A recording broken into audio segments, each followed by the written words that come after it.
Selamat siang untuk keluarga Jogja. Apa kabar? Satu hal yang paling spesial dari Sang Aji TV, setiap siangnya kita selalu begitu menghadirkan tamu-tamu yang luar biasa. Karena sekarang waktunya kita ada di Joteng, Mojo Teng Mriki begitu. Dan dari tiap-tiap episode tentu ada keseruan yang ada begitu. Dan hari ini kita akan berbicara dengan salah satu tokoh begitu. Ini sangat luar biasa banget, inspiratif begitu. Dan satu lagi suka karaokean, satu lagi suka cerita. Jadi hari ini ceritanya saya nyambung gitu. Saya nggak cerita sedih tapi cerita bareng-bareng dengan beliau. Apa kabar Pak? Selamat datang, selamat siang. Selamat malam. Selamat datang Mas. Terima kasih. Saya tuh paling suka loh Pak. Ya. Jadi apapun siang, apa malam, pokoknya siang gitu Pak ya. Gambarnya begitu. Iyalah begitu. Non sewu nih loh. Kita kenalan dulu. Mungkin berapa banyak ribu yang... kira-kira? Apa? Berapa ribu? Saya punya beribu-ribu loh Pak, beneran loh Pak. Kita kenalan dulu. Ini satu hal yang paling spesial. Ini buat keluarga Jogja. Mungkin ada beberapa di antaranya belum berkenalan dengan beliau begitu. Tapi sebenarnya kalau untuk Sleman kenal lah dengan beliau begitu. Tapi buat yang di daerah lain mungkin akan berkenalan. Non sewu dengan Bapak siapa? Nama saya Joko Paromo. Ya. Apa itu Paromo? Iya, apa itu Pak? Paromo itu unggah-ungguh Toto Kromo. Oh, orang yang punya unggah-ungguh begitu ya, artinya hormat begitu ya. Nah itu. Seperti itu. Panggilannya kesayangan Pak? Joko. Oh, saya awet muda. Betul sekali dong. Itu walaupun nanti tetap Joko loh, jangan salah loh ya. Dan beliau ini adalah saya sebagai Ketua PHRI yang ada di wilayah Sleman. Selamat datang sekali lagi. Nah, ini buat yang selalu ya di berita-berita beberapa akhir-akhir ini gitu kan selalu ada PHRI. Ini terkenal sekali pokoknya ya kan. Dan kali ini kita bakal berbicara beliau terutama di Sleman ya Pak ya. Di Sleman. PHRI ya, Sleman ya, begitu. Sleman. Dan kalau berbicara tentang PHRI ini menjadi satu obrolan yang tidak ada hentinya di tengah Covid ya. Tapi nanti dulu lah. Kita nggak akan berbicara itu tapi berbicara tentang beliau begitu. Nun sewu nih Pak. Saya biasanya pertama kali akan menanyakan banyak hal. Ya. Dari Bapak itu lahirnya asalnya di mana, lahirnya di mana begitu. Pertama dulu, Bapak lahir di mana Pak? Asli. Saya lahirnya beberapa tahun yang lalu, tapi memang saya masih muda sih. Oh muda ya? 17 ya Pak? Saya Joko kan? Ya. 18 plus ya? Ya. Ya, oke. Saya lahir di Klaten. Klaten? Oh iya, ya. Klaten? Di pelosok desa yang sangat terpencil. Oh iya. Tapi dekat dengan kota. Kok bisa tuh Pak kayak gitu Pak? Hatinya. Oh tadinya, oke. Nah, sewaktu masa kecil, itu waktu SD ya. Iya. Pekerjaan saya itu di sawah. Oh jadi artinya memang bercocok tanam dari Bapak dan Ibu ya? Dari Bapak dan Ibu. Oh iya, oke. Dan memang ini saya gelutin ya karena sesuatu yang baik dan indah. Tetap kita harus tekunin, kita cintai, kita nikmatin apapun itu pekerjaan. Betul itu Pak. Waktu itu saya pernah mencangkul itu sampai 500 meter ya, SD kelas 5 SD ya. Berarti artinya dengan seusia itu ternyata energinya kan banyak begitu. Ya. Jadi memang dan pesan orang tua waktu itu modal utama dalam bergaul yaitu yang penting jujur, bukan jujur kacang hijau ya. Oh, bukan. Ini jujur bener jujur ya kan betul. Jujur dan mempunyai motivasi yang tinggi. Yang penting jangan istilah Jawa ini jangan ngelarani wong liyo. Jangan pernah menyakiti hati orang lain. Nah, itu aja bahasa Indonesianya seperti itu. Asornya harus kita bawa. Betul. Di mana kita bergaul, disitulah akan mendapatkan rezeki dan barokah. Tuh, contoh buat anak-anak muda, jangan lupa begitu. Tuh, ya kan? Artinya seperti itu. Artinya baik dengan orang, balasannya juga baik ke kita ya Pak ya. Jadi kalau tadi Bapak itu suka menanam sesuatu yang baik, dapatnya juga yang baik begitu. Yes. Non sewu, TK di mana? Masih ingat nggak? TK-nya saya nggak pakai Mas. Beneran loh? Ini Pak, saya nanya loh Pak, beneran loh Pak?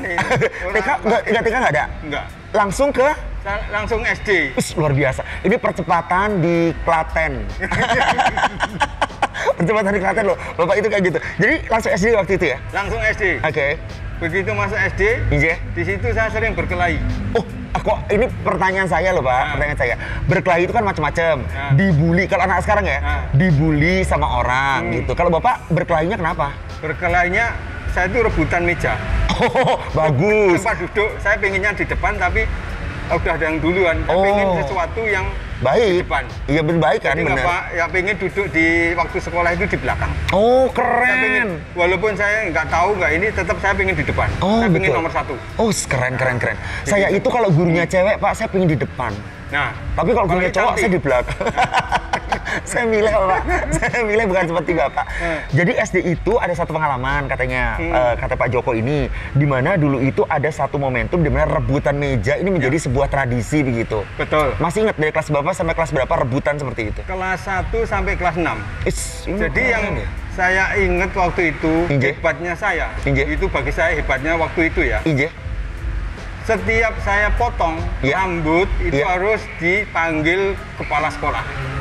Jadi kenapa itu Pak? Sayang atau apa gitu? Ya sebetulnya saya kan nguri-nguri juga. Ini kan rambut kan ciptaan Tuhan juga. Jadi saya suka sekali ketika harus potong, kepala sekolah harus motong sendiri. Kemudian pas upacara juga sama dipotong. Oh gitu. Jadi ya waktu itu memang kesadaran untuk potong diri rambutnya itu agak kurang. Ada. Mungkin nganu loh, Bapak ini sebenarnya rajin tapi agak beling ya. Beling. Betul loh, beling bahasa Jawanya gitu ya Pak ya. Dan seingat saya setiap saya di kelas, dari saya SD sampai SMA, itu pasti kelas itu terkenal. Oh, terkenal bandelnya tapi rajin. Wih, keren. Ini berarti menjadi pengalaman yang luar biasa sebagai dalam hati itu kan ya. Oke. Yang penting jangan colong jupuk. Tuh, pengalaman lagi. Jangan pernah nyakitin orang, jangan pernah nyuri. Dua hal kita dapetin. Ya. SMP di mana Nun Sewu? Saya SMP-nya sama di Klaten. Di Klaten juga. SMA? SMA juga di Klaten. Klaten. Itu SMA atau SMK? STM. Oh, STM. Oh iya, iya. Kalau sekarang jadi SMK aja? SMK, Oke. betul. Ini berarti STM. Waktu itu SMA mana? Masih ingat nggak? Sekolah teknik ya. Itu tadi betul? Ya. Oke. Itu jurusan? Jurusan listrik. Oh, listrik loh ya kan?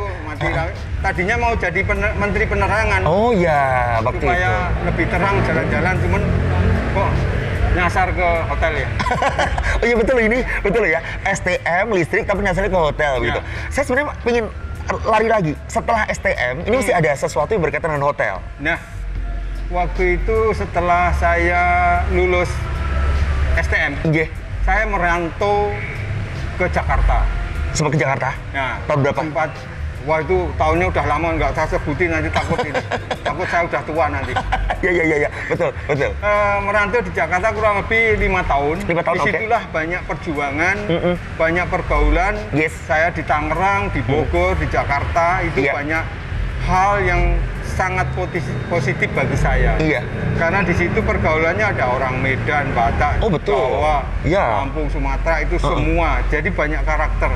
Dari banyak karakter itu ternyata kita bisa simpulkan bahwa pergaulan yang utama adalah yang dipegang terus adalah kejujuran. Oke, lagi-lagi jujur. Kejujuran sama andap asor terhadap siapapun juga. Nah, itu kunci value yang tidak boleh dilupakan.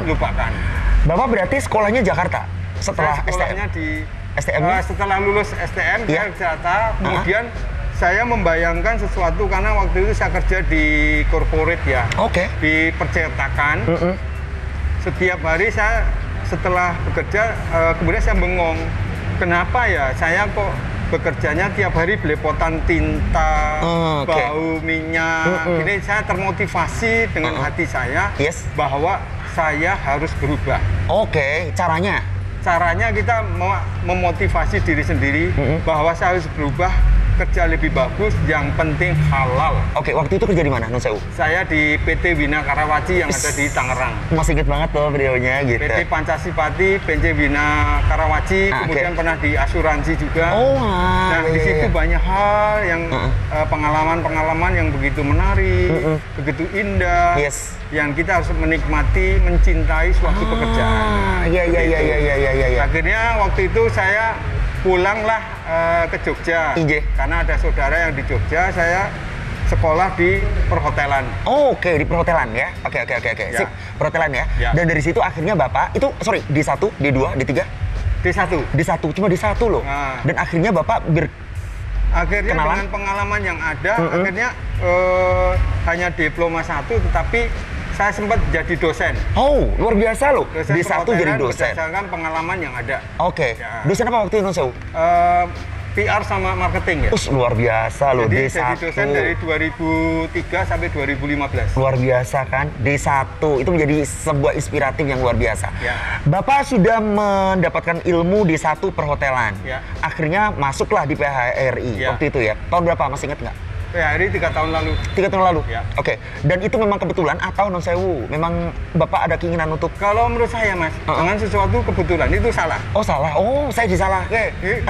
Presenternya tak salah. Disalah ke presenternya. Sesuatu memang sudah disetting oleh Yang Maha Kuasa. Betul. Jadi kita ketemu ini sudah disetting. Oh ya, jadi sudah ya. Faktor ini sudah setting takdirnya semuanya, begitu. Sudah ditakdirkan bahwa kita harus ketemu mbak-mbak dengan menjalin silaturahmi. Betul sekali. 3 tahun yang lalu seperti itu dan akhirnya Bapak sekarang menjadi ketua PHRI Sleman. Pak, sedikit Pak, PHRI itu singkatan dari apa? Mungkin banyak yang belum ngerti juga. Ya, PHRI sendiri itu kan Perhimpunan Hotel Restoran Indonesia. Nah, di Sleman ini Bapak ya? Di Sleman khususnya. Berapa banyak Pak anggotanya? Saat ini membernya udah 120-an. 120? Hotelnya ya, berapa? Ada yang aktif, ada yang kurang aktif. Ya. Hotelnya berapa sih Pak, Sleman? Hotelnya kalau dibicara mengenai hotel itu ada ratusan ya. Ratusan ya? Ratusan hotel. Cuman yang masuk di PHRI hanya belum maksimal. Makanya harapan saya ke depan di 2021 ini, teman-teman yang belum menjadi member PHRI yang ada khususnya di Sleman, harapan saya untuk menjadi anggota. Dan ini manfaatnya banyak sekali, Mas. Nah, nanti manfaatnya. Pak, terkait dengan PHRI Sleman, kan tiap daerah kan ada nih, gitu. Ya. Sebenarnya latar belakangnya untuk adanya PHRI itu apa sih sebenarnya, Pak? PHRI sebetulnya itu kan suatu wadah ya. Wadah untuk mengkomunikasikan hotel dan restoran bagaimana strategi-strategi untuk meningkatkan penjualan yang ada. Nah, itu sebenarnya sangatlah penting di mana kita silaturahmi di satu dengan yang lain tuh yakin ada manfaatnya. Jadi disitulah wadah untuk komunikasi satu dengan yang lain. Yuk kita saling cross selling antara satu dengan yang lain, itu manfaat yang utama seperti itu. Banyak di antara yang tadi disampaikan Bapak, ternyata banyak di antara hotel-hotel yang belum menjadi anggota. Nah, pertanyaannya Pak sekarang, ketika saya menjadi keanggotaan, itu biasanya pertanyaan adalah misi dan visi gitu. Nah, sebenarnya misinya apa sih Pak? Ya, yang penting untuk PHRI sendiri pengennya member-member itu mendapatkan ilmu yang lebih dan mendapatkan manfaat secara revenue, juga memaksimalkan revenue. Dengan adanya tadi, Mas, ada cross selling hotel X dengan restoran E. Kalau ada grup, yuk mbak bawa sana, bawa sini. Nah, itulah sistem untuk penjualan itu. Saya pikir link atau networking antara PHRI dengan hotel restoran itu akan nyambung. Akan terjalin di situ ya, kan sama anggota. Betul. Visinya Pak? Nah, pengen ini membahagiakan dan menambah wawasan ke depan untuk member-member itu kan lebih maju. Sip. Jadi artinya tuh banyak banget loh keunggulan dan juga hal-hal positif ketika menjadi anggota PHRI terutama di Sleman. Kita break dulu Pak. Mau silakan diunjuk. Ya, aku yang ngelak ya. Iya betul sekali. Mau diunjuk Pak. Nanti kalau mau tambah gampang, santai aja ya. Itu masih hujan nggak apa-apa, nanti tambahin. Mosok banyu hutan. Ya sudah, tetap menjadi sini di Sang Aji TV karena kita masih ada di Joteng. Mau Joteng Mriki, jangan kemana-mana.